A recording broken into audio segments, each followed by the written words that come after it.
Unto thee, O Lord, do I lift up my soul. O my God, I trust in thee. Let me not be ashamed. Let not mine enemies triumph over me. Yea, let none that wait on thee be ashamed. Let them be ashamed which transgress without cause. Show me thy ways, O Lord. Teach me thy paths. Lead me in thy truth and teach me, for thou art the God of my salvation. On thee do I wait all the day. Welcome, friends. I'm your host, Zen Garcia. This is Secrets Revealed here on Truth Frequency Radio. I'm honored to have as all of your attention and joining me for this discourse and fellowship. I'm honored to have as guest with me this evening, Pastor Nate Wolf. Pastor Nate, are you there, brother? Hey, Zen, I am here. Thanks for having me. Oh, it's a great pleasure, man. Thanks for being on with us. And it's been a little while, and I always appreciate doing shows with you. I have great respect for you and your journey, and Thank you. I do want to give you a chance to share your website and contact information, and also to let people know about the release of your book, and Yeah. we can talk about that, and also take on the world, because you've been doing a lot of speaking engagements, and Yes. also you are co-host with Robbie Davidson on his show Celebrate Truth. So if you Yeah. would let people know about that as well. Sure. Yeah, Zen, it's been too long. I know it's coming up on like 11. Well, it's coming up on 12 months since I was fired from the church for attending the Take on the World 18 conference. And Robbie and I have been on the radio since January, since the beginning of January. So it just seems like this last 6 or 9 months has just flown by so speedily. But it is good to be with you again. And so I appreciate that. I'll share a few of my links, but my website is FiredforTRUTH.org. That's fired, FOR truth.org. I've got some links to some videos, my YouTube channel. There also is a button for Patreon support if someone would like to support my ministry monthly. At the top of my website is a Patreon button. You just click on that and you can sign up to participate in that and partner with me in ministry. But my Patreon direct link is www.patreon.com/Nate Wolf. And I do have a snail mail option. If people want to send something to me, you could email me at nate@firedfortruth.org, nate@firedfortruth.org. And, if you have questions, if you want to send something, I can give you the mailing address for that. But those are the easiest ways to find me. Other than Facebook, I'm on Facebook at Nate Wolf and then Fired for Truth in parentheses. That helps to distinguish me between the other thousands of Nate and Nathan Wolfs out there on Facebook. But it's really great to connect, with viewers, listeners, supporters, and I always try to return every message as I'm able to. So yeah, thank you for letting me share those links. And then, as many are aware, I am co-hosting with Robbie Davidson each week on revolution.radio. That's Studio A, and that is every Saturday evening from 10 p.m. to midnight Eastern. And we pretty much have guests about every week. In fact, we need to have you on. You really blessed us by helping get us together, before this transition to Robbie taking over that time slot. And it was great to be with you and others for a few weeks. And so we thank you so much for helping us get off the ground and helping us connect. And, when I was filling in there, I wasn't expecting Robbie to then say, hey, how would you like to be my full-time co-host? So Right. that was quite a surprise and quite an honor. I was just happy to be on with you guys. And we had a couple of good panels there with Rob Skiba and others. And so that was good stuff coming into the new year. Yeah, that was a really amazing time, and it was awesome opportunity for all of us to gather together and to do shows and the roundtable discussions. I really had a good time, and yeah, I was very blessed to be able to have the connections to get you guys set up for that show, Yes. and just because I had no idea either that Robbie was going to invite you to be co-host with him, and I just invited you to do the roundtables with us Yeah, I because know. of your situation and your story. I thought it was interesting and that people should know about it. And so, yeah, it just really blossomed and took off. And I know you guys have been doing a lot of good work. Thank you. And yeah, and so It's hard to believe that I think we're on like show 36 or something. I've lost count, but yeah, it is amazing. It goes by so fast, the beginning of the new year to now, and yes. wow, yeah, and to be able to have a platform to be able to speak to others and do shows and interviews and also to share all of your own personal efforts with regard to you and Robbie, because both of you guys are busy and you've now released your first book, your testimony, and talking Yeah. about.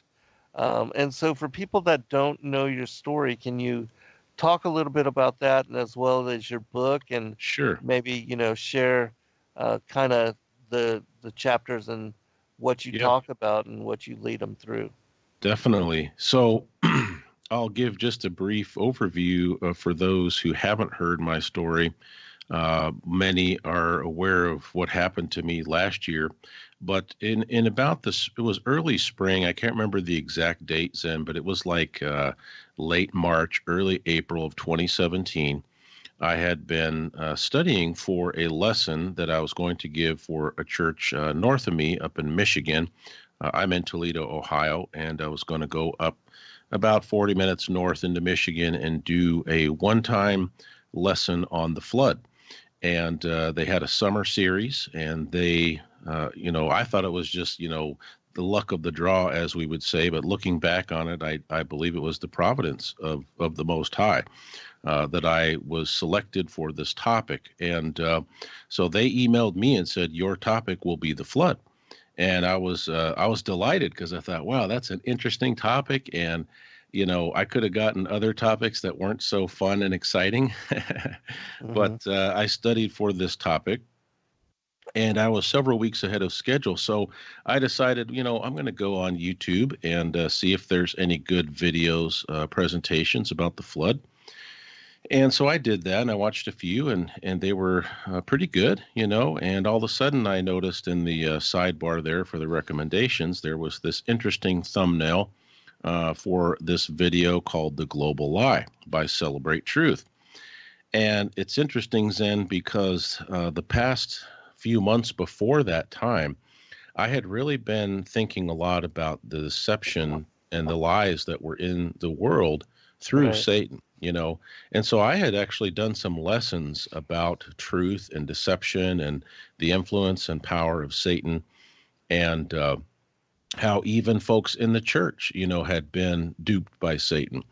And so when I saw this thumbnail, The Global Lie, I thought, wow, if there's a global lie, I need to know about it, right? I mean, Absolutely. I've been preaching truth for over 25 years at that point, and I thought, okay, well, it looked like it was over an hour long. So I was like, okay, well, if it's truth, it's worth it. So I started watching it, and it caught me off guard, caught me by surprise. And right away, Robbie was giving scripture, and his guests, Rob Skiba and others were in that documentary, and they were giving scripture after scripture after scripture regarding creation and talking about, modern science, scientism, and all these things. And I got to the end and I thought, wow, this is really weird. Like, what am I supposed to do with this? Because I saw the scriptures, what they were showing on the screen were true. But I was thinking, what do I do with this? So after I finished that video, Zen, I'm now starting to see in the sidebar recommendations that have the phrase flat earth in them. Right. So I'm like, flat earth, what's that? I hadn't really made the connection exactly yet. And so I thought, well, I got time. So I started diving down this flat earth topic, and I was just kind of blown away. And I thought, man, I'm going to have to, study this, because if there's even a small chance that this could be true, like, it's worth investigation. So that's what started me down the flat earth rabbit hole. Although I do have to say that in 2015, 2016, as many flat earthers have done, I dabbled in some other conspiracy theories, 9/11, the Kennedy assassination, the moon landing, whether it was true or whether it was a hoax. And before that, I had always been interested in Bigfoot, Loch Ness Monster, Yeah, absolutely. Chupacabra, all those kinds of things, right? So I could see, looking back, that that interest served me well in coming to this topic. But I studied that out mainly from the scriptures. I did watch some videos that were purely more of a scientific nature, empirical evidence, but I was really drawn in to those videos that presented scripture.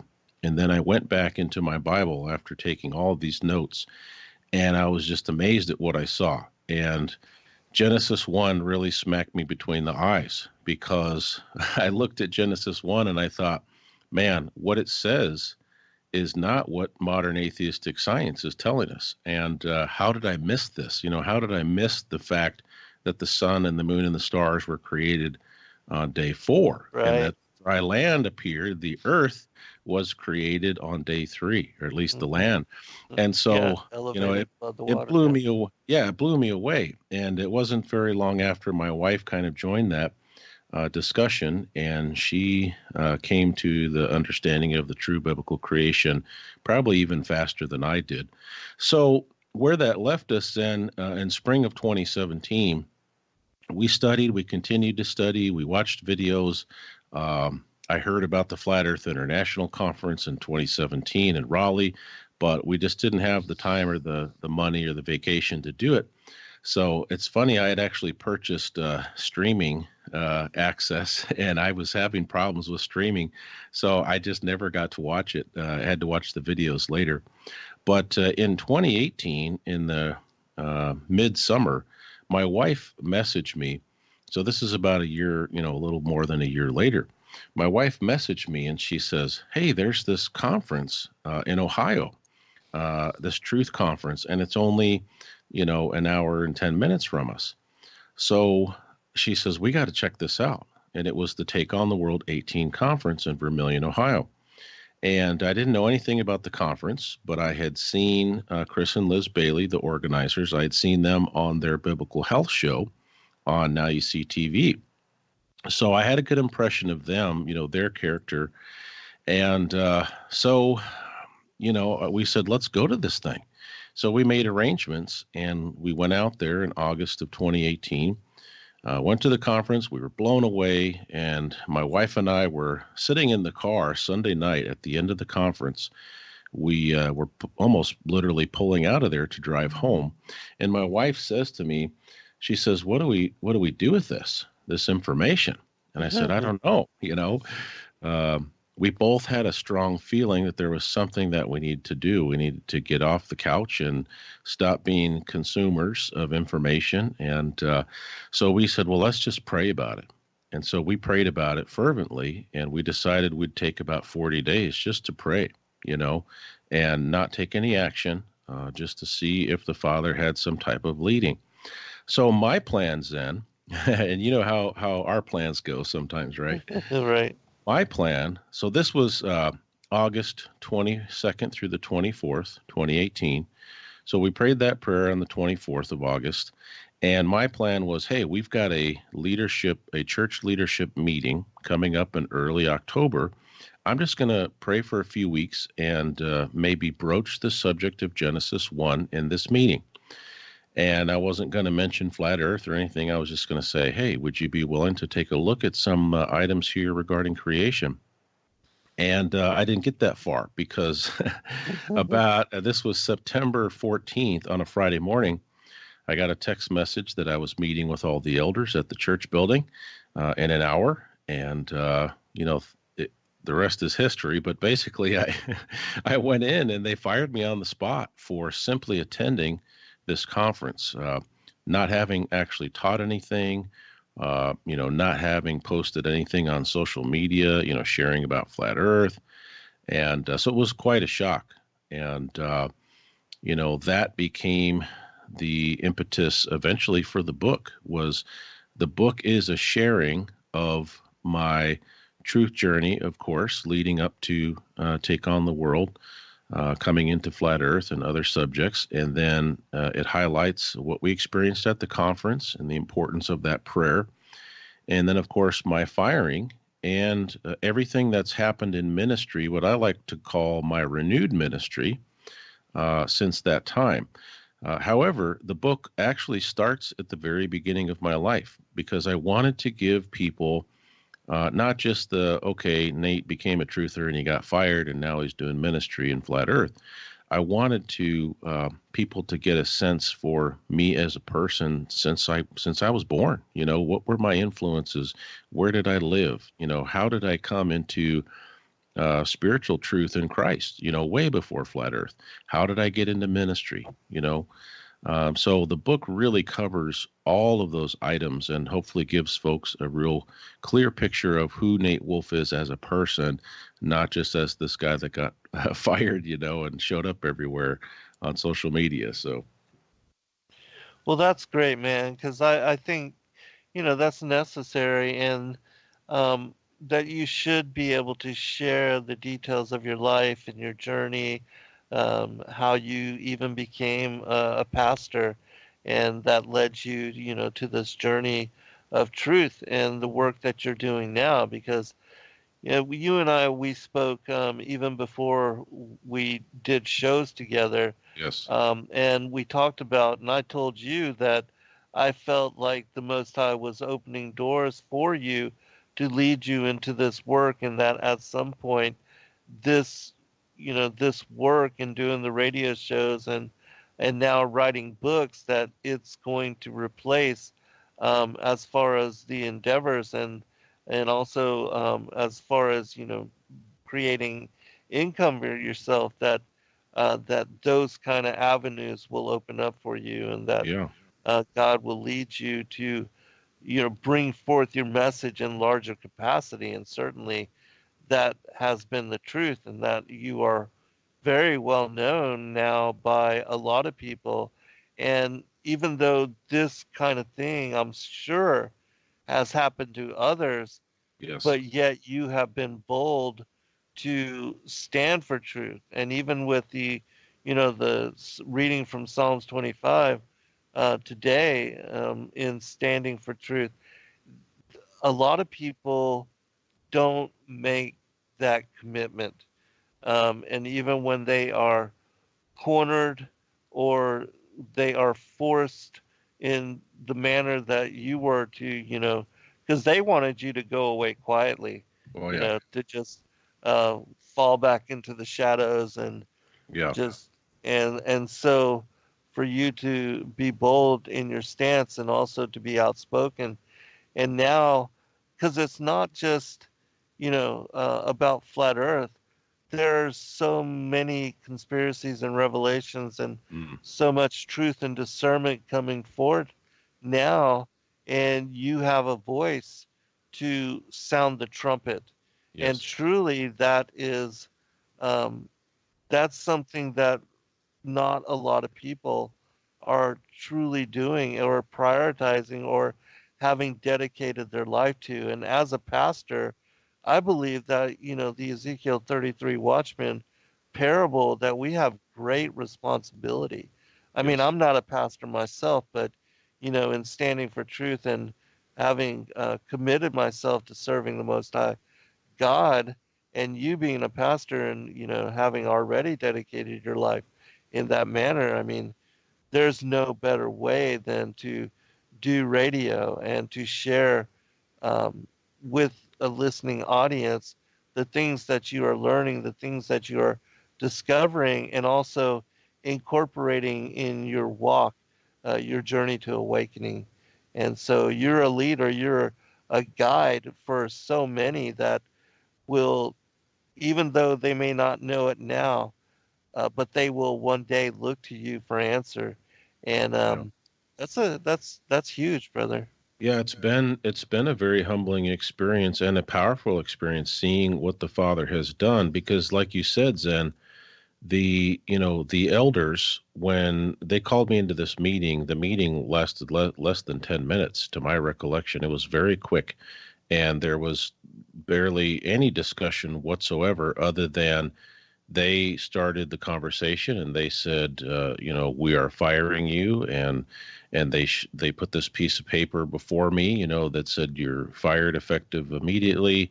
Their reasoning was for having an association. They didn't describe that association, but they said we can't have a minister with that kind of association, and it was their desire. And of course, there was no contractual language in this letter. It was just they were outlining, here's what we're doing.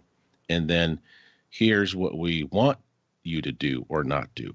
And so they wanted me to keep it as a private matter. But my point in sharing the truth, and you notice, many people have witnessed, I never once used the name of the congregation, address, phone numbers. I never even used the first names of any of the elders who fired me because it wasn't a vindictive thing. I wasn't seeking revenge, even though I was hurt and I felt that I was mistreated, biblically, spiritually, emotionally. I really wanted to share the facts about my firing because I felt like this is a potential problem for a lot of congregations in America, because many congregations have that American church leadership model, which is more like a business board of directors, Right. men who are in charge rather than, hey, I'm a shepherd, I'm Right. held to a higher expectation. My example needs to be very biblical. And so I think they were and they were used to having this power and control, right? Because after all, in their eyes, I was simply a hireling, right? Hmm. They hired me, so therefore they could fire me at will. And I think they underestimated when they said, here's our expectations. Uh, they underestimated the fact that I would share. They thought, as you said, I would just kind of go quietly. Right. And, that was intelligent on their part because, to be honest with you, they knew most ministers that get fired, what do, Zen? They quietly slink off and Right. they look for another congregation to work with because they still want to do ministry. They still love the Lord and the people. And let's face it, they have to have support for their family, right? They have to Right. pay bills and put food on the table. Hmm. And so most ministers are fearful. They're not going to buck the system. They're not going to go public because the moment you go public, you have lost any type of good recommendation Oh yeah, no doubt. from the church that you worked with for 7, 8 years in my case. But it had just gotten to the point, Zen, where I was like, you know what? I feel so strongly about this truth. And because it's related to deception, I was like, I can't just quietly slink away. I can't in Right. good conscience, just go work for another church and pretend that nothing happened. Exactly. And so, I just really tried to, follow the Father's leading, and I never understood how much of a ministry I really would be given. Right. So, you're right. I mean, I don't have anywhere near a full-time income, that's been It's challenging, coming. All that will but come. all I've tried to do is, seek first his Yes. kingdom, and Yes. his righteousness. Right. And, we don't have everything paid for all the time, but we have the major things. He always seems to come through for us, where our house is paid, and our cars are paid. And, but, there's with a family of 6, obviously. And I lost a $63,000 a year income because I had been in ministry over 25 years. I had a couple years prior to my firing. I had completed my Master of Ministry, and so I got some increase for that, commensurate with additional experience and training. But working for the Father is a way better deal. Let me say that. Absolutely.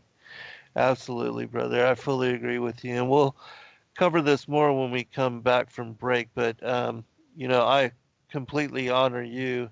And I know that the Most High and all of the angels are applauding your service and your choice to do what you have done, and that the rewards are in heaven, Amen. um, and but you will be blessed and taken care of here as well. I truly believe that. All right, Amen. we'll be right back, everyone. Then shall they deliver you up to be afflicted, and shall kill you, and you shall be hated of all nations for my name's sake. And then shall many be offended, and shall betray one another, and shall hate one another. And many false prophets shall rise, and shall deceive many. And because iniquity shall abound, the love of many shall wax cold. But he that shall endure unto the end, the same shall be saved. And this gospel of the kingdom shall be preached in all the world for a witness unto all nations, and then shall the end come. All right, brother, I want to turn it back over to you and give you a chance to share just a little bit more as far as let's go into what you did at the Take on the World conference and the Yes. things that you spoke about. Because I believe that you gave was it three speeches on different Yeah. topics and issues? Yeah. I mean, man, that was a dream come true, Zen. I mean, it would have been a dream come true just to speak in any capacity, to speak a year later at the conference that got you fired. Yeah, right. I mean, Exactly. Yeah. that has to be the Father orchestrating that. Absolutely. I could never do that. And that would have been a blessing just to share, the testimony that I've shared tonight, so far on the radio show. But I was really blessed to have three different teaching spots on each of the three stages. And so, Saturday morning, I really decided I was on the what's called the Cosmos stage, which typically the Cosmos stage, mostly has flat Earth, biblical cosmology related speakers. But I decided to not so much go with, hey, here's Nate's, top 10 biblical cosmology scriptures. But I thought, after a year of being a public figure and suffering this, loss and this, tragedy, at least what I thought was a tragedy originally, in my ministry, I said, I need to do something to, um, you know, encourage people, encourage truthers, Uh-huh. especially those who believe and stand up for the true biblical model. And so I did a lesson that was called Finding Your Way on the Flat Earth. And I started out, I said, what this finding your way on the flat earth presentation is not, it's not, how do we travel on a, plane that's motionless and, all that. I said, it's really more of a, philosophical and, spiritual journey Uh-huh. of how do we cope, with loss? How do we cope with persecution? And, I laid it out and I said, if you stand up for these truths in some way, shape, or form, we're all going to have persecution. And Yeah. I said, it may cost you some of your family members, or some people have lost pretty much all of their immediate family. Some have lost various friendships. Others have either been attacked, on the job, threatened that they'll lose their job, or as you've pointed out, and Robbie Davidson and others can corroborate that I'm not the only minister that's been fired for flat Earth. In fact, there's been some ministers that were fired when they were actively teaching it. But my situation is unique in some ways because of the fact that it was such a strong reaction for me simply going to a conference, not having taught it, and then just the way that I was handled. But finding your way on flat earth was just a way to try to encourage people. And we looked at, people in the scriptures. I said, look, we're in good company. Here's Moses. He has to go to Pharaoh, who was seen as a god on earth. Right. He was the son of Ra. He Right. was God in the flesh. In their mindset. And so he has to go to him and say, hey, my God says, let my people go. Right. And you've got Jeremiah, who was literally thrown in the pit, a physical Yes. pit, not once, Right. but twice.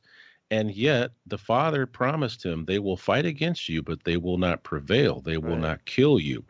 And so, I spent some time even sharing about Jesus and how, in the Gospels, it records that even his own family members viewed him as a lunatic, someone who was crazy. So Right. I spent that first presentation Saturday morning really just trying to encourage people and to say, look, you're not alone. You're in good company. There's a precedence here for the Father to be with you as you're sharing these truths. Doesn't mean we're not going to have loss. Many of us have suffered great loss, but there's also blessings, as you said before the break. And so that was the first presentation. And then I did a beach chat, which was very exciting. Basically a smaller venue outside on the patio. You've got about 20 seats there. And it's just a much more intimate, relaxed Q&A, kind of an atmosphere. That was pretty cool. And then Saturday night on the main stage, right after Robbie Davidson, did his Scientism Exposed presentation, I was able to share my testimony of truth and my firing and about the renewed ministry that the Father has given me and basically all the high points of what that has entailed. And so that was a powerful moment. And at one point, I almost kind of broke down because they literally were standing up and cheering and Awesome. praising the Father. And man, I just about lost it. The outpouring of support and it really just hit me that you're standing on the stage in a seemingly impossible turn of events. But that was a powerful moment, most of all, Zen, not just for those who have supported me this year by prayer and, resources and encouragement, but my entire family, my wife and my 4 kids, which are 2 young adults and 2 teenagers, 2 high schoolers.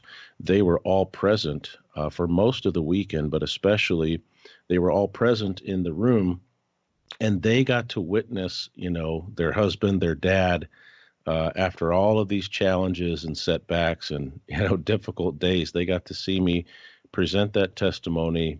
They got to witness the people, all of those people supporting us and praising the Father. And that was a really special moment. Yeah. I'm grateful to Chris and Liz that they allowed me to do that. And Uh-huh. and then I don't know if you heard, news travels fast on the flat earth, but my third presentation on the faith stage was Sunday morning, and I gave a presentation that was in relation to coming to whole Bible belief or journey to the Father's truth, as I've also shared it as a title. But as you're aware, most likely, for about 10 months, my wife and I had been praying about and studying things relating to Torah, relating to the Sabbath, relating to the feast days, and a host of other, related subjects. And the reason why we started into that study months and months ago was because Take on the World, the atmosphere there, many, probably the vast majority of folks there are what you would consider, or people would label Torah observant. Yes. And I just never been around folks like that. I mean, I Uh-huh. was very sheltered. I'll be honest with you. I was very sheltered in my, conservative, Protestant background. And And so there was something about the vast majority of those folks, their spirit, the joy that they had, that was just intriguing. And so we started, studying these topics. And for months and months, I wrestled with so many things relating to these topics. And I had an experience, if it's appropriate to share, Oh, please, yes. about 2 months ago. My wife and I were really pretty much becoming more and more convinced about the Sabbath, as a set apart holy day, Yeah, since the creation, and continuing for believers today. But we hadn't pulled the trigger on that. We hadn't implemented it, in our home. We had started to talk to our kids about some of these things we were studying, and we didn't want to overwhelm them because, Zen, they got the rug pulled out from under them in a big way when I got fired. right. And they've been through a lot of changes and grief and loss. And we didn't want to damage them with yet another major shift. But we felt that it was, we couldn't deny what we understood to be true. And so we had a series of discussions with my kids. We called it family dinners. So Wednesday night, we would try our best to get all the chicks in the nest. Wednesday night, we'd have dinner together, and then we'd have some tabletop discussions about Sabbath and different things. And around the same time, about 2 months ago, I heard about a men's retreat that was happening at a Messianic congregation in Indiana. And something about that event was very intriguing. And I got that, I hate to say feeling, but I got that leading again that just like Take on the World, hey, this is going to be something important. I need to be here for this. So I talked to my wife. She was very supportive, and she says, hey, why don't you invite your buddy Daryl, Dr. Lee? I don't know if you know Dr. Lee. He has a YouTube channel, but he lives in Toledo, about 20 minutes from me. And we became fast friends months ago. And so Dr. says, yeah, man, let's go. Let's do this. And I think he was kind of wondering, why is this non-Torah observant guy inviting me to Messiah's New Life Tabernacle for a men's retreat? Like, he couldn't figure that out. Like, this is weird, but he was intrigued. So he went. And, that evening that we went to the retreat, we traveled. It was the first Sabbath that I had purposed in my heart to fully participate in. And, full disclosure, I knew what it meant. I knew why it was commanded, how it was a blessing.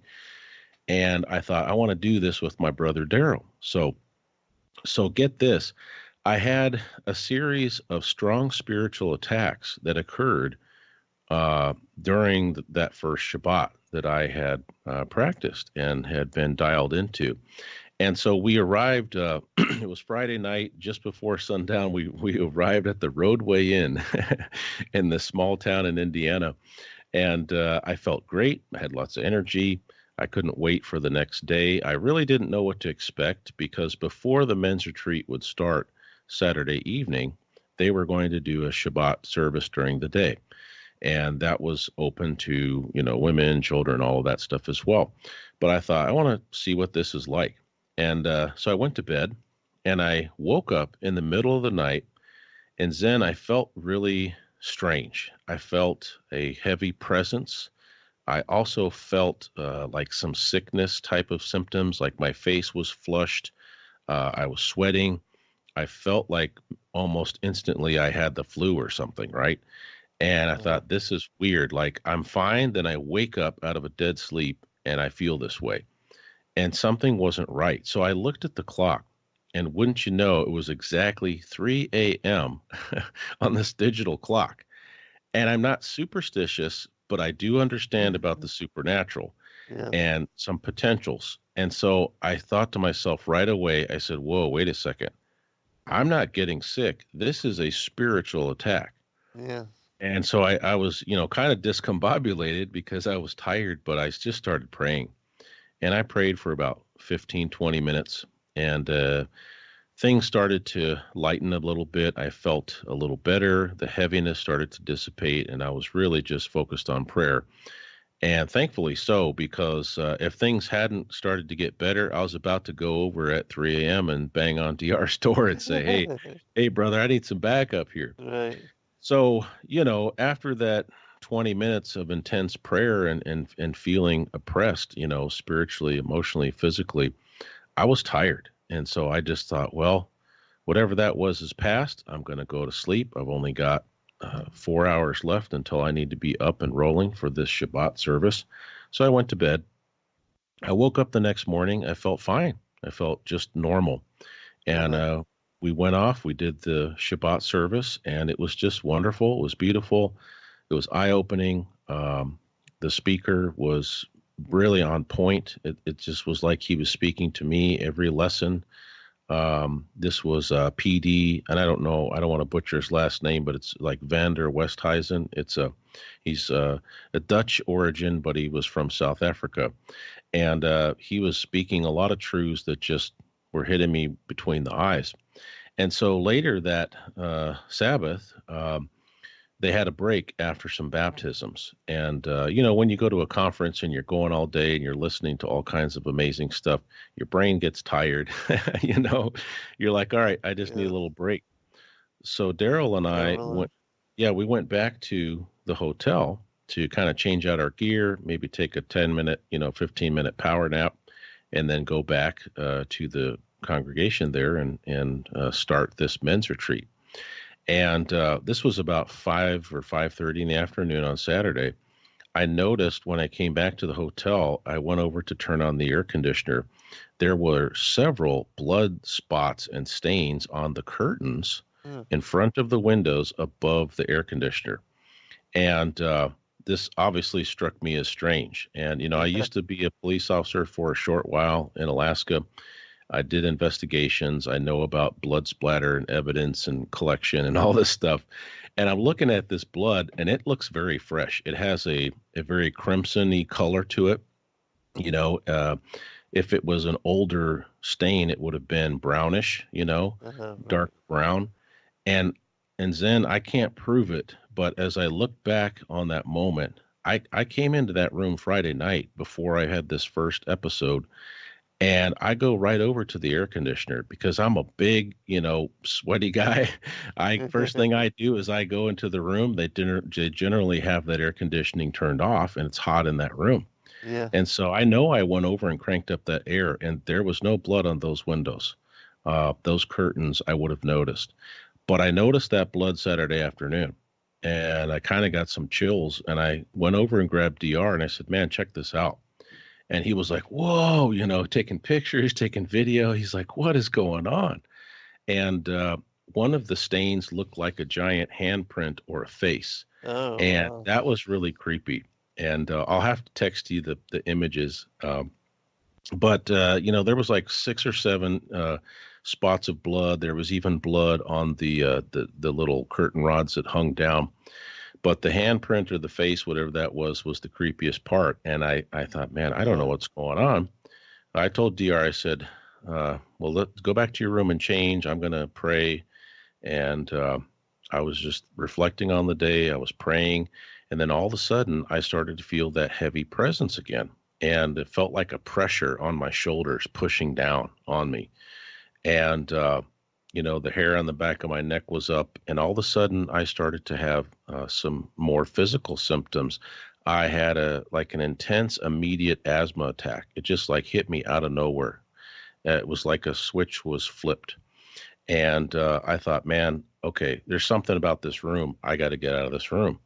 So I grabbed up my stuff. I went next door and banged on DR's door. He came to the door, and I must have freaked him out because he was like, bro, what's going on? Are you okay? I was wheezing heavily, and I'm like, can you hear me? He's like, yeah, what happened? I'm like, I don't know, man. So he saw the blood and then witnessed that second attack. And Zen, as soon as I left that room and I went into his room, the heaviness disappeared. And within a couple of 2-3 minutes, my breathing was almost back to normal. And he says, Nate, we got to get you out of there. I said, yeah, definitely. He's like, you stay in my room tonight. We're checking you out. and he says to me, because he had paid for both the rooms, he says, give me your card key. He says, what room are you in again? And I had to think for a second, and then the light bulb came on, and I was like, whoa. I was in room 322, Oh my goodness. skull and Wow. bones, Right. Yeah. and we looked at each other, and it was like, it was like in the Scooby-Doo cartoons, when they realize something's bad, and Scooby looks at Velma or something, and they're like, whoa, it was like 322, like this, Right. what is going on here? So we Yeah, went no down doubt. to the desk, and it was a very nice but clueless gal at the desk, and DR says, hey, what's the history on that room 322? And she's like, what? And he's like, you've had any weird experiences? She's like, no. And so we showed her pictures of the blood, and needless to say, I checked out of there. Uh-huh. And so, the next day we finished up the retreat. It was powerful. There was some prayer sessions that were eye-opening to me. And I just felt like, man, I know why I came here.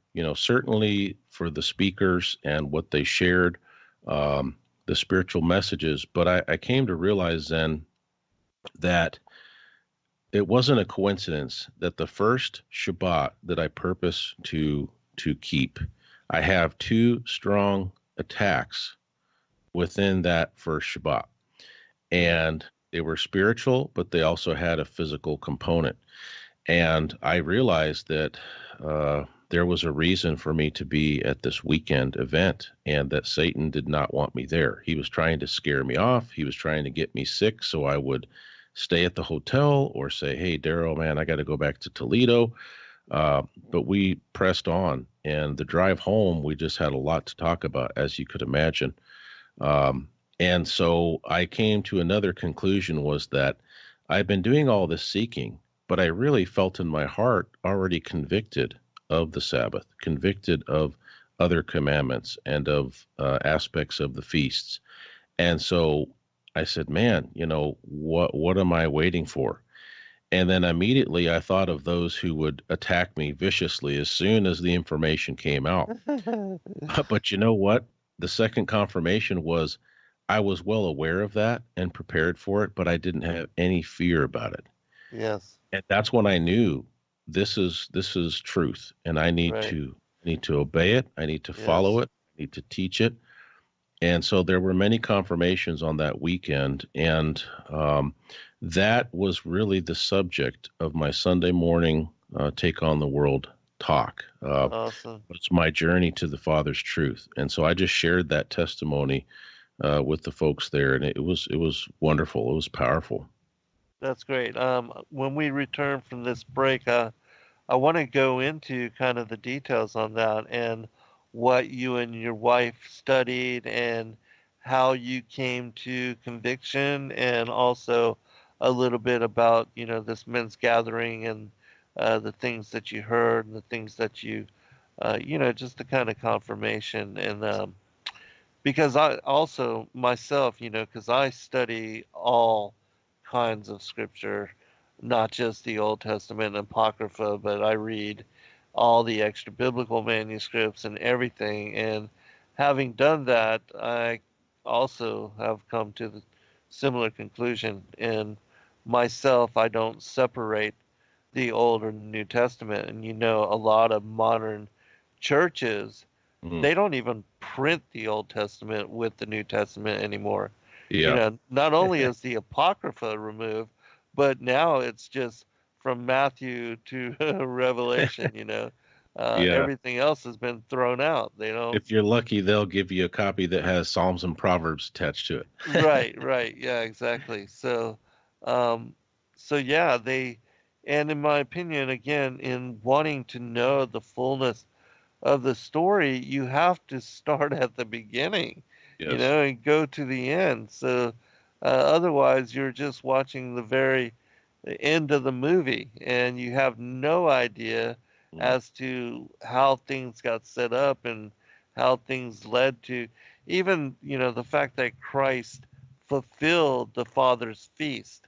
I Yeah. mean, most people don't even understand that.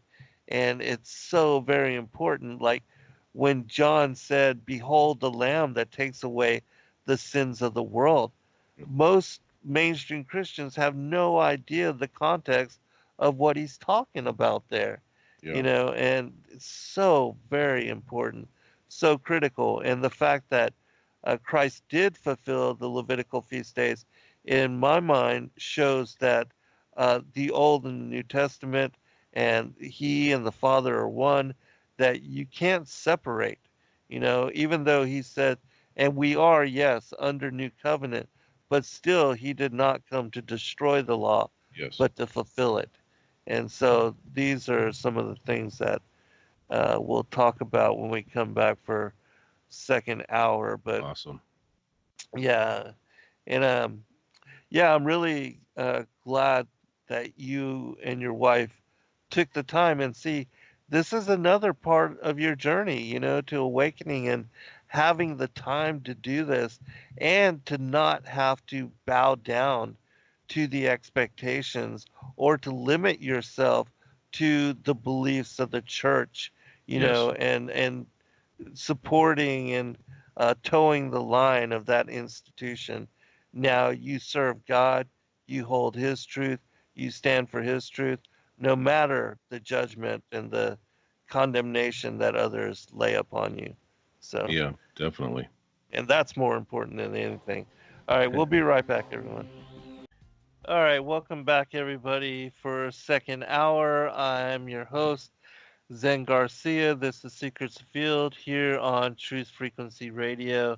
And I'm honored to have as guest with me this evening Pastor Nate Wolf, who just released at the Take on the World conference his book, Fired for Truth. And we are speaking about his journey to awakening.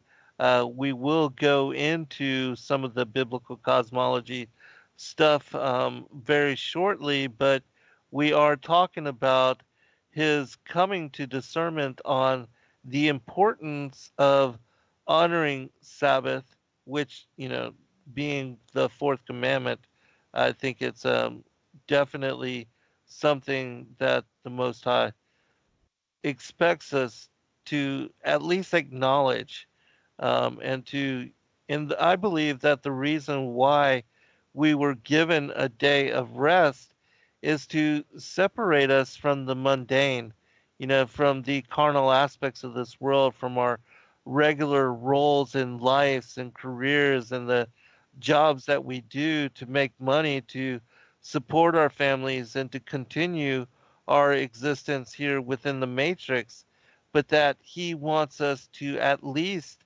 on that one day, not just to have rest, and even though yes, that's important and balance is important, but I believe God wanted us to have chance and time to worship, to revere, to acknowledge, and to give focus to Him and to His Word and the study of His Word, because, in my opinion, it's in that manner that we develop more profound and deeper relationship with the Godhead, and that we come to know the truth of even why Yahushua had to come into mortal form in order to rectify the fall and to restore Adam, Eve, and humanity to our former estate and to what will be salvation through him.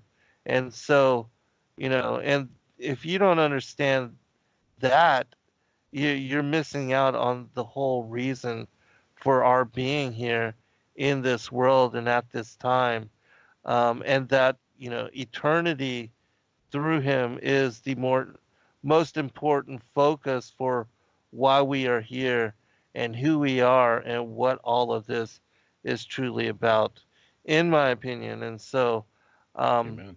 yeah, so let me turn it back over to you, Pastor Nate. And if you would, tell us about your study with you and your wife, and then the discussions that you had, and why it was that you believe that, Sabbath and the feast days and things Yeah. of that nature, and anything else that you'd like to, mention why you believe now that those things are important, um, yeah, as far as our walks and our journeys Yeah. as Christians, because Christians being disciples unto Christ, followers of Christ, believers in the Savior Messiah. Yeah. Yeah. Thank you for giving me an opportunity to share about that. It's interesting, Zen, before I came to the whole understanding of the true biblical cosmology, there was a verse in a chapter of Acts, the book of Acts, that I came across one day and I was just examining some stuff and I decided to look into some of the original Greek language, and it was in reference to Acts chapter 20, verse 7, where it says, upon the first day of the week, this is in English in the King James, upon the first day of the week, when the disciples came together to break bread, Paul preached unto them, ready to depart on the morrow, and continued his speech until midnight. And most of us know that's when the young man Eutychus fell out of sleep and fell out of the window there. Paul preaching to midnight. So there's quite a bit, to unpack in that chapter. But, I was preaching and part of a fellowship for, over 25 years that really, fixated on this verse, the first day of the week, being Sunday worship. And as I was looking, and I don't know what really caused me at the time, I believe it was the providence again of the Father. But at the time, I was just curious. And so I was looking into some of the Greek. And I noticed that the word there in that verse was Sabbaton. And you don't have to be a Greek expert, which I'm not, to recognize the word Sabbath in there, Mhm. Sabbaton, Sabbath. And I thought, why does it have the word Sabbath in the Greek, but in the English it says upon the first day of the week? And of course, as you're aware, there's some commentary gymnastics that people will, they'll find in a lot of the commentaries explaining that. Well, it's what they call a Senite, or just a designation of which day from the Sabbath are we talking about during the week. But if you notice in the King James, the word day is in italics, which indicates to the reader, an aware reader, that word day is not in the original language. It was inserted right in the text to what, as they say, make the meaning more clear, right? Mhm. But as you also are aware, inserting things into text can give you some trouble. Right. It can mislead. It can even purposefully deceive. And Yes. so I struggled with that, Zen, and I'm like, well, okay, the commentators say this, and they're smarter than me, and they have more, degrees than a thermometer, and I'm just a local preacher. So I didn't know what to do with that. And so I kind of just was like, well, something doesn't add up, but I couldn't figure it out. And I was really just kind of on my own little island there on this point. And so I got a little frustrated, and I kind of just, decided, well, I don't know, forget it. I move on. So I continued, as a minister and doing my Sunday thing. And then, as I shared before the break, with my wife and I praying and studying about these things, we prayed to the Father. Are these things true? We realize we missed some truth on other things. Is this potentially truth? And so, the scriptures that really jumped out to us on that, Zen, again, the first couple chapters of Genesis, obviously looking at flat earth, Genesis 1 was paramount, and I know we'll get to that. But regarding Sabbath, I was reading Genesis chapter 2, verse 1. Thus the heavens and the earth were finished, and all the host of them. And on the seventh day, God ended his work which he had made, and he rested on the seventh day from all his work which he had made. Verse 3 of Genesis 2. And God, that's Elohim, blessed the seventh day and sanctified it. So he set it apart, he made it holy, or Yeah. Kodesh, Right. because that in it he had rested from all his work which God created and made. And I don't know why, but it was just like Genesis 1 with flat earth. All of a sudden it hit me. I'm like, wait a second. That has nothing to do with Jews, Jewish people, Right. Israel. We all often will point to Exodus 20, obviously, because that was Mount Sinai, right? And that's the Ten Commandments. But I'm thinking, wait a second, this is relating to creation. I mean, this is the foundation of the foundation, right? And it just struck me. And I'm like, wow, he sanctified, he set that seventh day, apart. And he set the example of it. He rested and he set it apart as holy. Yeah. And so then I've got Genesis 1 or 2, verses 1 through 3 in my face. Then I'm, of course, recalling Exodus chapter 20. And as you know, that commandment there, the fourth commandment, is the only one that says remember. And it covers more, several verses in that commandment, more than any of the other commandments by themselves. And then I thought, well, that's weird. What do I do with this? Because people kept saying, no, that's for the Jews. That's for the Jews. So then I find a few other scriptures. I'm reading in Isaiah chapter 66, and I'm sure you know what's coming here. Yeah. But I'm reading at the very end of the chapter. In Isaiah 66:22, for as the new heavens and the new earth, which I will make, shall remain before me, saith the Lord, that's Yahuwah, so shall your seed and your name remain. And it shall come to pass from one new moon to another, and from one Sabbath, there's Shabbat, to another, shall all flesh come to worship before me, saith the Lord. It just hit me. I'm like, wait a second. So I've got a beginning scripture, the foundation of creation, saying that this seventh day is set apart as holy. Then, yes, you do have the Sinai, chapter 20, and the Ten Commandments. But then now I have a future reference. And context has always been important to me. And you know that the context there is verse 22. For as the new heavens and the new earth, which I will make. Okay. So this is future. And I'm sitting there and I'm going to myself, wait a second. We're not in the new heavens and the new earth. What are they doing keeping the Sabbath, So I came full circle back to Acts chapter 20, verse 7. And I came across by, I don't believe it was a coincidence, but I came across one of Rob's shorter, it was like a 22 or 23 minute video where he addresses this Sabbaton in this verse. And then all of a sudden what he was saying was making sense. And I'm thinking, wait a second, we've been on the same journey. What he saw was the same thing that I saw, only I didn't know what to do with it. And then, of course, in relation to the Sabbath, man wasn't made for Sabbath, but Sabbath was made for man. And isn't it interesting that it doesn't say Jews or Israel? It says man, right? So I just continued to be blown away on this in this vein. And then, of course, you even have, there's so many more scriptures, but another scripture relating to the commandments jumped out at me in Revelation chapter 14, verse 12. And it says, here is the patience of the saints. Here are they that keep the commandments of God and the faith of Jesus. And I'm just like, wow, okay, so they're keeping commandments and having faith in Messiah. And so those were some of the key scriptures. Some of these had even jumped out to me during the men's retreat. And not only that, but probably the clincher. Let me find it here real quick in my Bible. The clincher was probably 1 John chapter 2. And as I was reading this, someone was covering this at the men's retreat.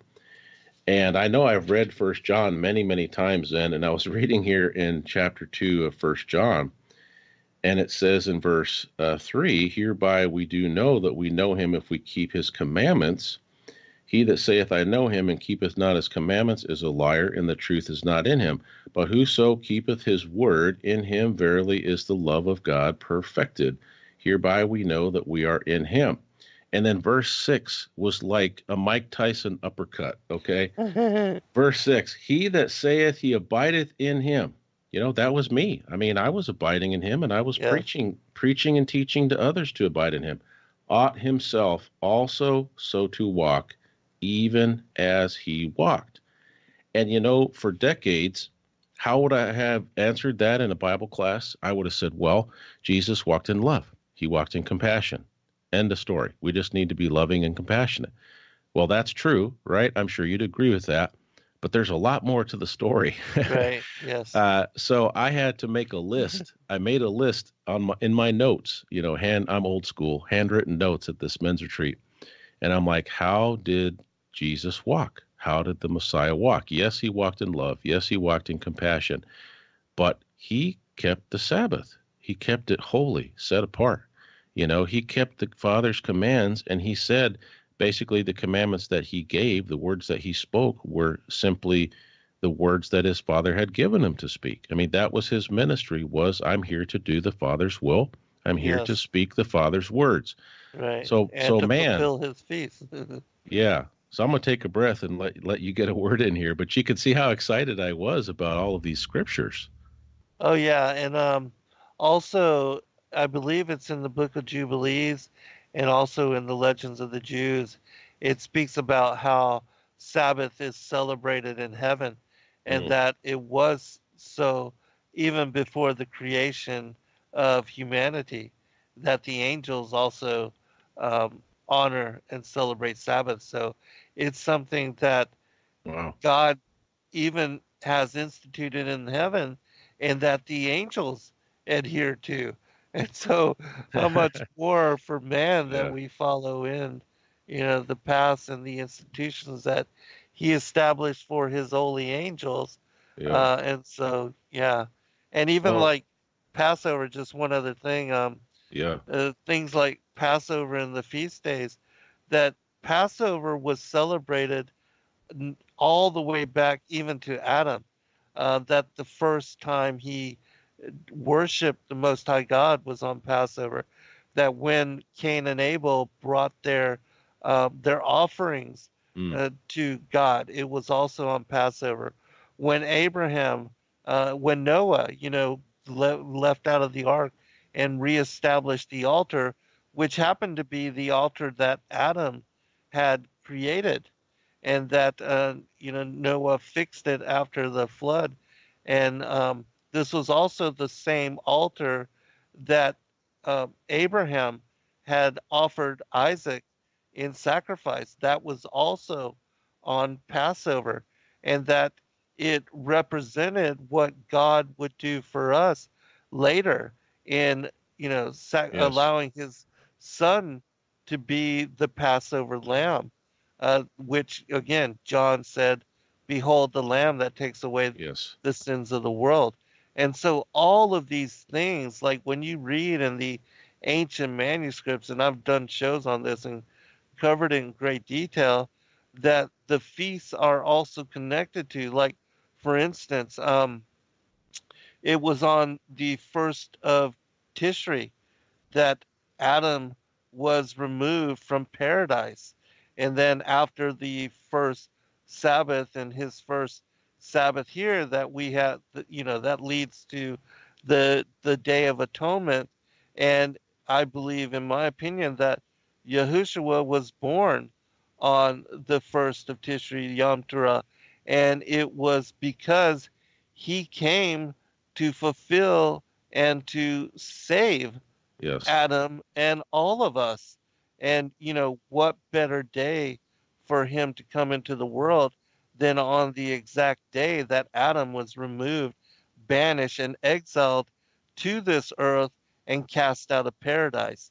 I mean, Yeah. and so all of these things, and there's a passage in the Legends of the Patriarchs and the Prophets that also refer to and confirm that the three remaining fall feasts, that Yahushua will return on the Feast of Trumpets, and that it Yes. is on that day that the seventh trump will be sounded, that the church will be gathered and protected from the wrath of God that would be poured out on the wicked and those not written into the books of life. And then he'll take his judgment seat on the for Yom Kippur, which is the Day of Atonement, and then what John saw as far as the New Jerusalem descending out of the heavens, that it will be the harvest for the day of atonement and the judgment of who will be numbered and found worthy to be, numbered amongst the elect. That determination will then allow those that are worthy to enter into New Jerusalem for the millennial reign. And so all of these things are connected to the feast days, And so, but anyways, let me turn it back over to you, Pastor. No, no, I'm grateful for that because I want to make it clear that Nate Wolf does not believe that he has arrived at all truth, or now that he's keeping Sabbath and looked into the commandments that he has all the answers. I mean, I have always understood that the best teachers and the most reliable teachers are going to be diligent students, and so. I see this, this journey to the Father's truth or to whole Bible belief, whatever you want to describe it as. It's really, it's a destination in a sense because it's a change, right? It's an answer to prayer and fervent study, but it's also another beginning. And, I'm going to be a diligent student till the day I die. I'm going to pray fervently. All of us, brother. Exactly. And so I want to make it real clear, I consider myself maybe just a deeper learner now. And there's so many things relating to the feast that have jumped out to us. And like you said, the likely day of Messiah's birth, not December 25th. Right. Yeah, exactly. And then, of course, everything connected, to the Feast of Trumpets and the things that you've described. And so it's brought a lot of freshness, and desire for study. And it was amazing. I mean, I still can't believe how much I was able to share of our year's journey at Take on the World 19 because they afforded me, 3 different, stages to share those testimonies. And that's the cool thing is for sure, Flat Earth was a huge part of this last year for the Wolf family, not just for Nate, but for Jennifer and the kids. But I came to realize that it's not, as you said earlier, it's not just about Flat Earth. I mean, there are many other truths that now I understand I have a responsibility towards.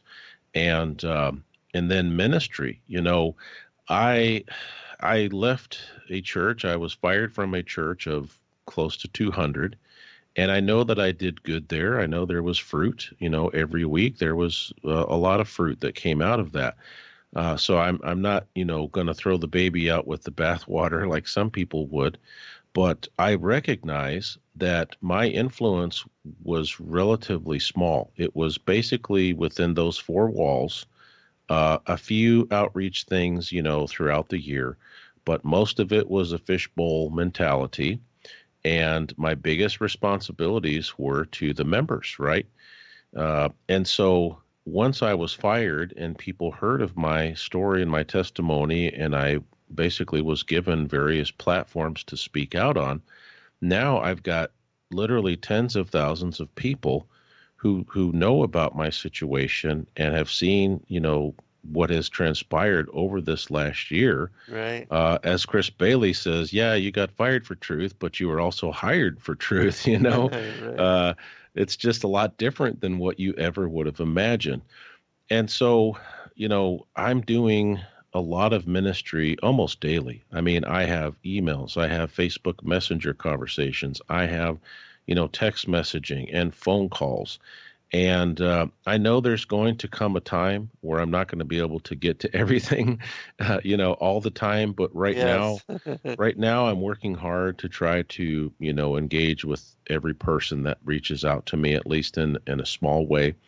And I've had the privilege of studying with people across the nation. I've traveled and baptized many people. And so I realize now that my influence and my potential ministry is so much more than it was before. Yeah. And I didn't realize that when I got fired initially. I was kind of short-sighted in that, but everything that's taken place this last year has just been amazing. And it's not official yet, but I think it's safe to say there is a certain conference in the northwest corner of Arkansas that is attached to a verse in Isaiah chapter 46, verse 10. And they have invited me to their conference in the end of February to share about this journey to the Father's truth. Awesome. And perhaps a second speaking slot will be developed for me to share again at this conference. So I'll let them make the official announcement, but man, I just can't believe what the Father is doing. And you know, as you understand, it is kind of scary when you have all of this ministry, but you don't necessarily have, you know, all the support that you need to provide, you know, various needs of your family. And so things have been getting better. You know, more people are supporting. Folks have purchased my book. And so things are picking up. And I really believe that if I stay focused on the kingdom, those other things will come. Absolutely. And I don't know if I shared this with you before, Zen, or maybe you've heard this on some of the things I've shared online or through the radio, but I went through a period of time months ago where for several months, I was applying for different jobs. And I applied for master's levels jobs. I applied for middle range jobs. I applied for even jobs that were really, and I don't mean this to sound prideful, but just they were way below what my experience in education was, you know. Right. And I just couldn't buy a job. And I thought to myself, well, why can't I get a job? Like, I need to provide for my family. You know, the flesh was saying, hey, you know, what about next month? You know, yeah, we got support this month, but what if it doesn't come in next month? And I came to a realization one day that I believed it was the Father that was blocking me from having these jobs. Yes, Because, yes, the job would have brought in more steady income, right? It would have given myself and my wife and my kids more peace of mind, more financial security, but it would have interrupted my ministry. Absolutely. Hold on, brother. We'll pick it up on the other side. We'll be right back, everyone. Welcome back, everybody, for final segment.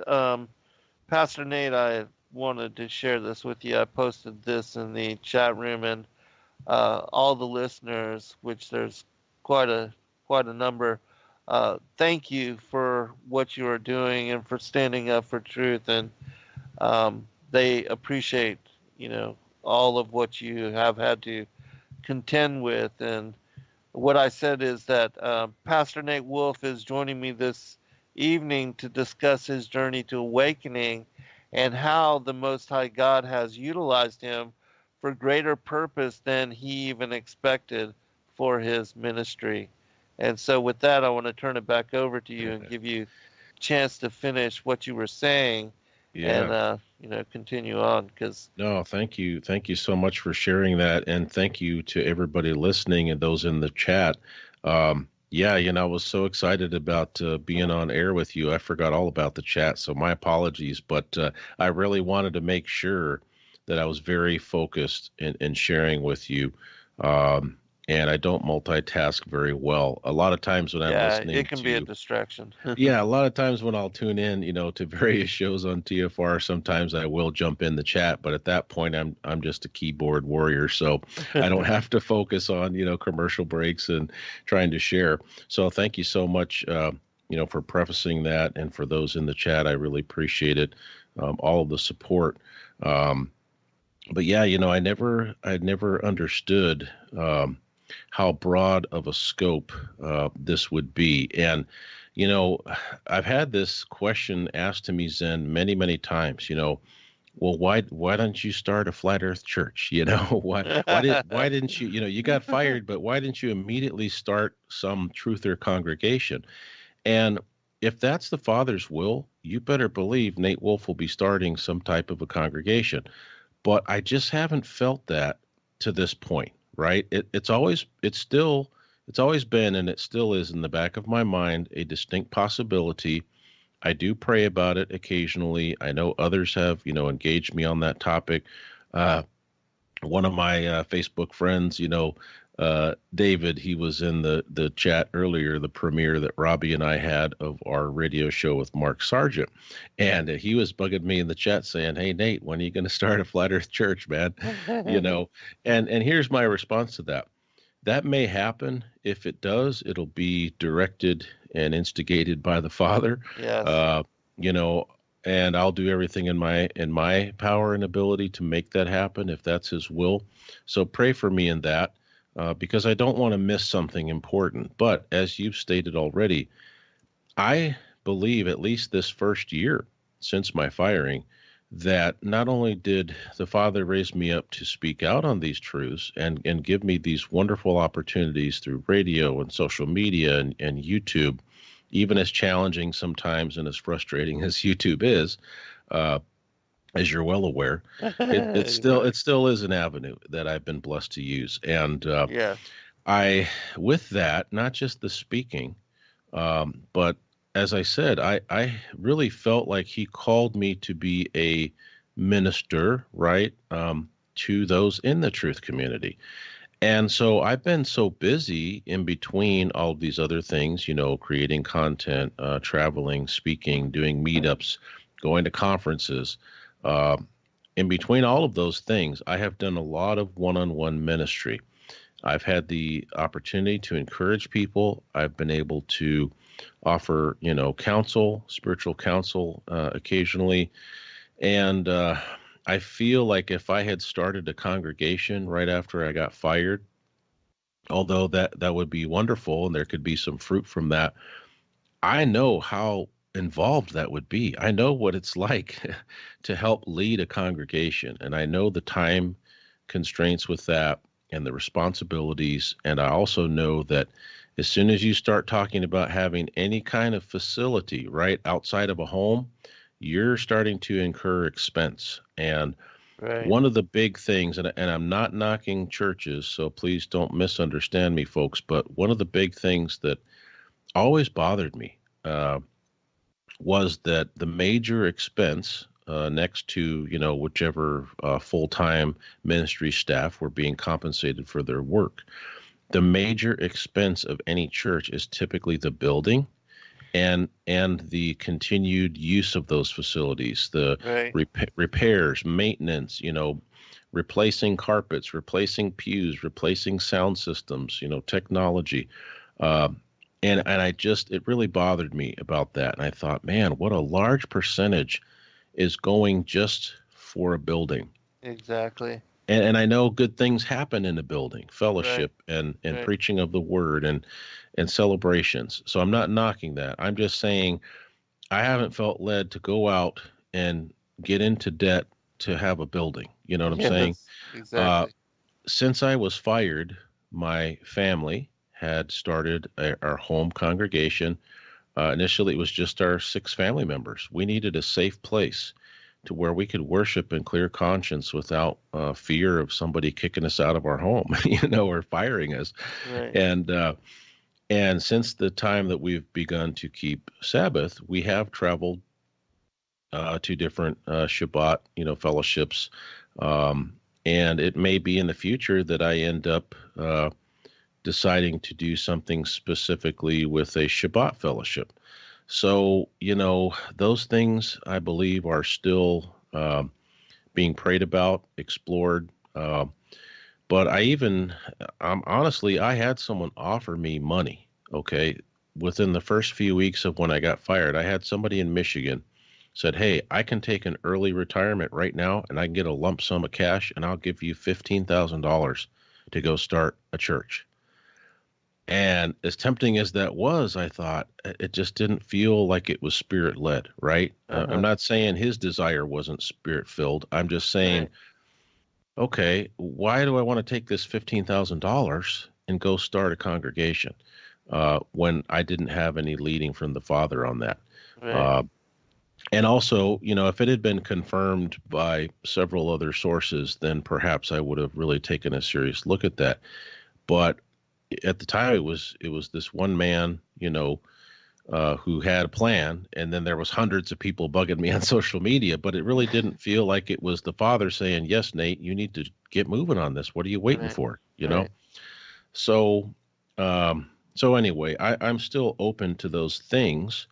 And I also realized that this coming, year two since I was fired, uh, September 14th then will be uh, exactly 1 year to the day. So Wow. September 14th of 2018, the day I got fired was a Friday. This year it's a Saturday, but anyway, the 14th is a year, and so I realized that I may have some changes coming. I mean, the Father may adjust some things, or it may be along some similar lines, just on a broader spectrum, maybe a larger ability to reach out to people. I don't know, but I'm trying to stay humble. I'm trying to stay prayerfully open to that.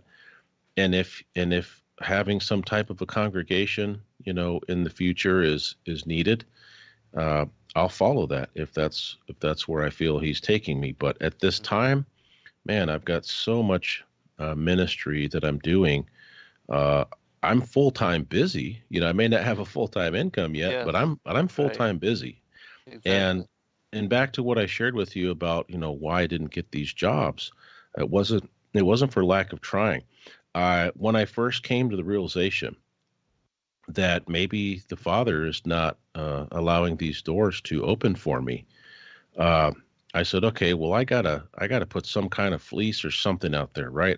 I need to make sure that I'm really on the right track. And so I said to myself, and I kind of said to the Father, well, I'm going to try to go out and just get any menial job. And I don't mean that in a disrespectful way, but I was like, you know what? I'm just going to go out and try to get a job that anybody could get. Go get an $8, $9 job. We're in America. Uh-huh. Uh, so I went out and for whatever reason, I chose two car dealerships, large car dealerships right in my town. And I went to one of them and I applied for a shuttle driver, taking folks back and forth from their homes if they dropped a car off or they needed to pick a car up. And I even had some connections at this dealership. And it was a no-go. I mean, I even spoke with the manager in person. Someone referred me to the manager. My contact, my friend there, said, talk to the manager. I talked to the manager. He said, yeah, turn in your application, turn it into me personally. So when I filled that out, I came back to him personally. And he says, all right, man, we'll have something soon for it. Never Uh-huh. got a call back.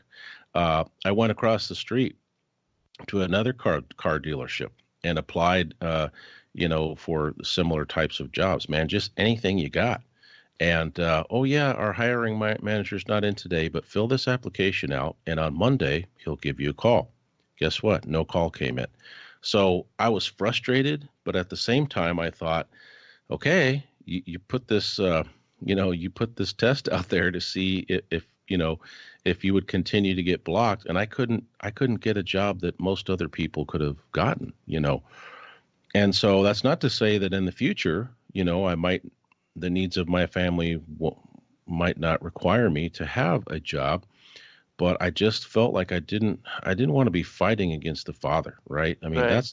Right. he's the last person, he's the last, being that I want to be fighting against. And Absolutely. so we're really took a step of faith, after Take on the World, to say, all right, things are pretty tight, and there's no promises for the future here. We're just going to have to keep doing this, one day at a time and prayerfully. So that's where we're at right now, Zen. Yeah, it again, brother, in my opinion, and this is the way that it was for me as well, that the Most High is going to put you and place you exactly where He wants you.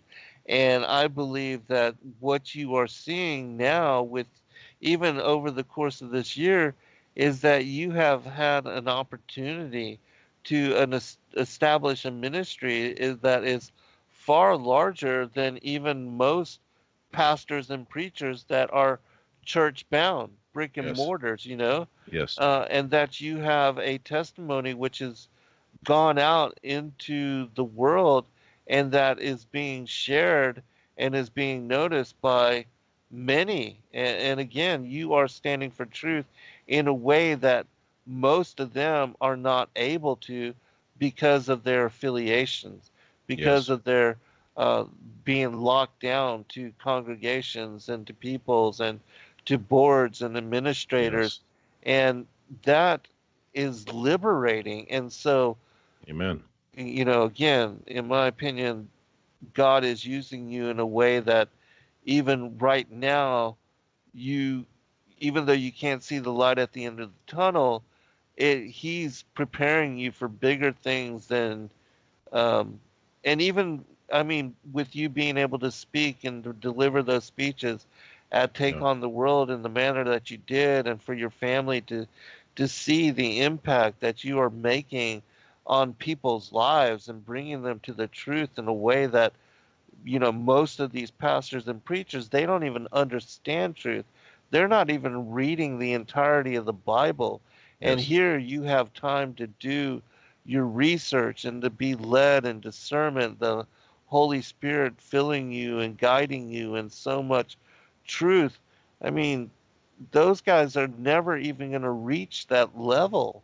They're Yeah. mostly taught by seminary and and believe in things, Sunday school and seminaries and things that aren't even connected to the real truth of the gospel and the Mm. revelations that the Most High is sharing with those of us that really are truth seekers, and that He is, standing up to be watchmen and watchwomen to the sheep in this time and this age. And so, yeah, I see, and I know greater things are on the horizon for you and family, and it's not yet about money. Mm. And that, there are always times of struggle, but that God has given us a chance. Even with me, it took me acquiring my disability for me to have the time and the space to be able to study Mm. and to seek out and to come to truth in the manner that I have. And so we are all brought to our knees first. Yes. Um, and so, in my opinion, that's the real journey. Because you look at the lives of the apostles and all the patriarchs and the prophets, and many of them were, like Job. They went through immense suffering in order to be refined like gold, purified Yes. for Absolutely. uh, for service to the Most High God.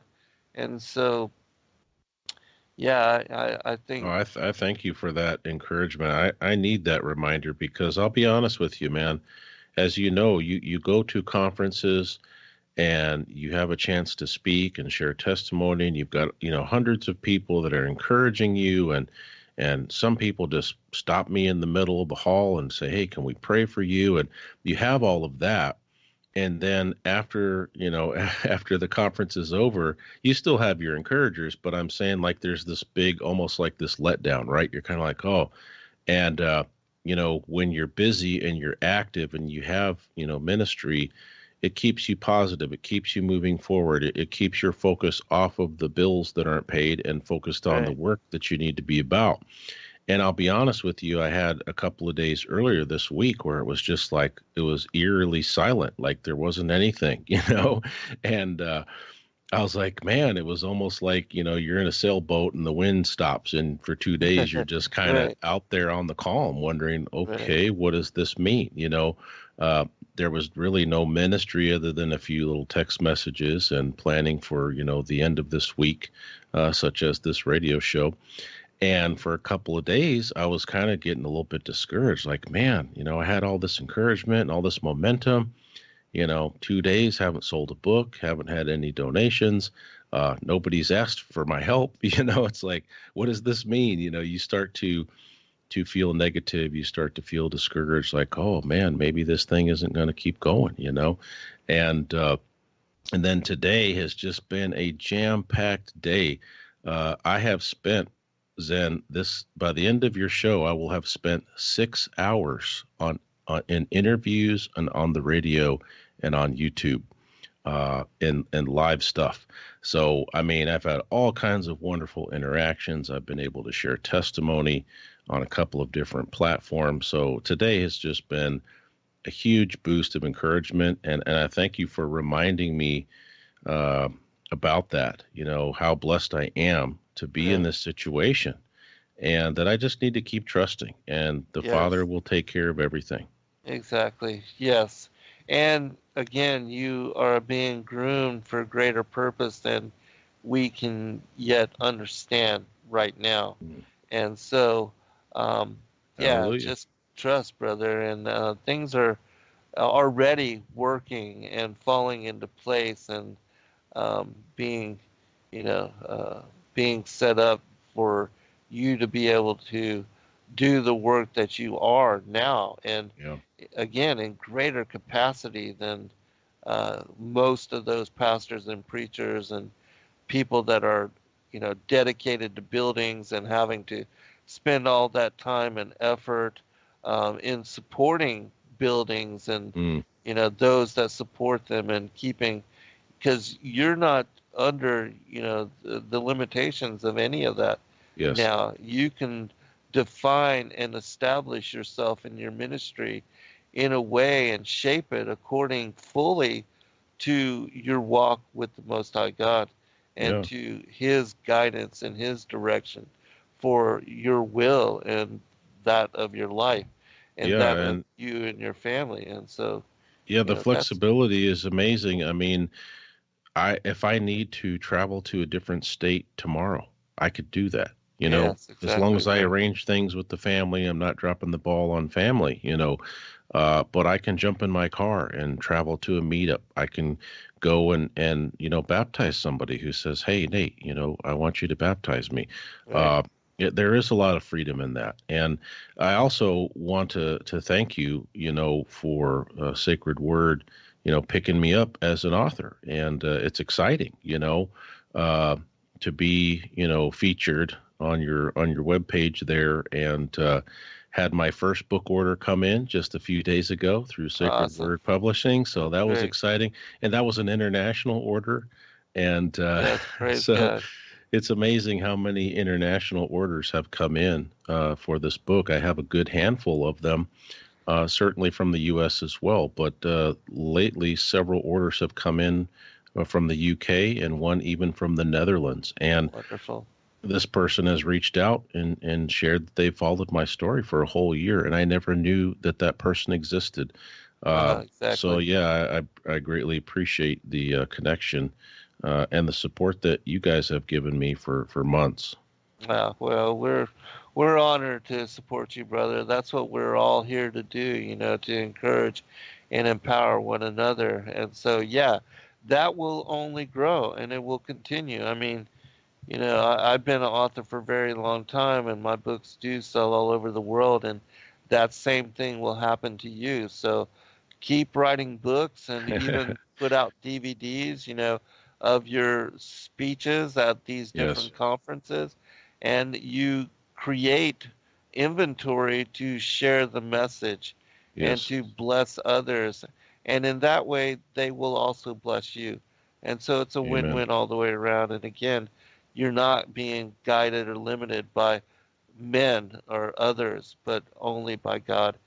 We have Yeah, 4 minutes remaining, brother, so I want to give you a chance for final commentary. And yeah, again, give out your website, contact information, the sure. radio broadcast, where people can go to find your books and support you, your Patreon, and all.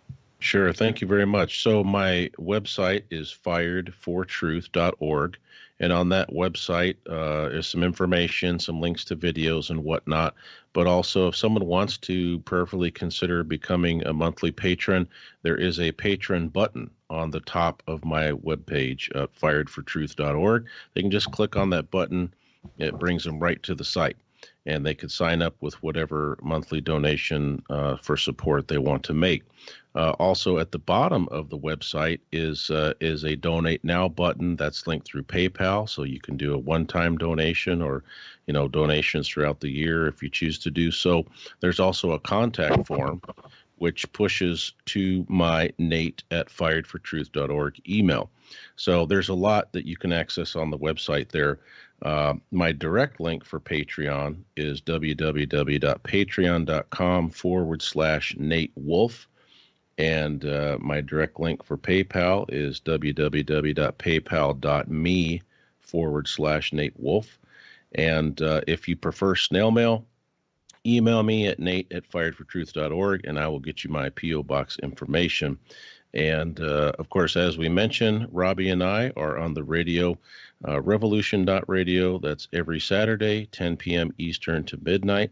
And we pretty much have a guest almost every single week. So it's a full 2 hours, much like this show here. A lot of commentary, a lot of discussion, a lot of sharing about ministry, and, of course, about the gospel. So it's very exciting to be part of that as well.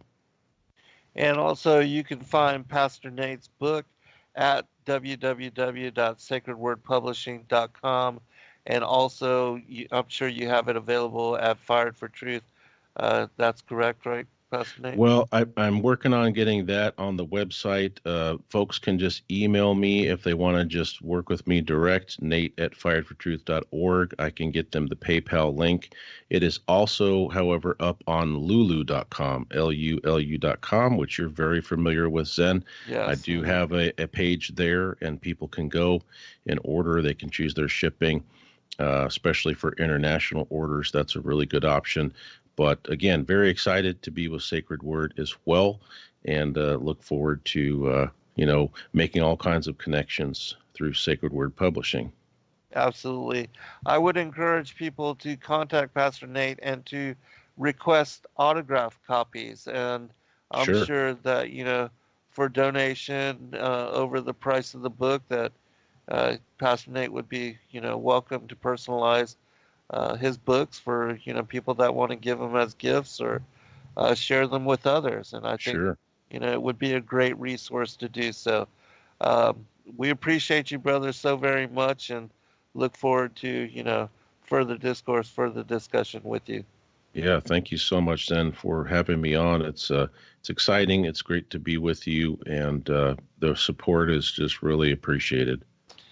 Yeah, anytime, brother. And, that's what we're here to do. Again, we should be the example for each other in the way that Christ did, and being a foot washer into humanity, that, we are here to support one another. And I do absolutely believe that. So God bless you. Send our regards to the family. Thank you. And please remember us in prayer. That's the most important thing. Yes, absolutely. Likewise, us too, brother. Will do. All right. God bless all, and we will all pray for all of you as well. Be blessed in your seeking. Until next week. Shalom.